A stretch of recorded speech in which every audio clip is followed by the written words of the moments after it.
good afternoon. So nandito si Sir para sa Ford Ranger, yan. H4, yan yung T6. So, bali yung warranty natin, sir, is 3 years and 6 months po. So waterproof na rin po siya. So yung lumens natin is 24,300 lumens. So 40 watts sir per bulb po. Then ito yung indicator natin para dun sa dashboard natin na para hindi po siya mag-error. Lalo sa mga T6 po. Yes po. Sa mga T6 yung iba kasi ayaw nilang lagyan pag ganun sir. Lalo pag walang decoder po.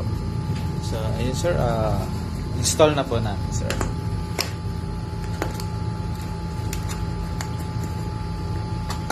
So, then waterproof na rin naman po. So,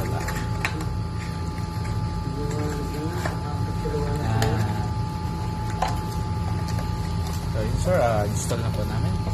Thank you po.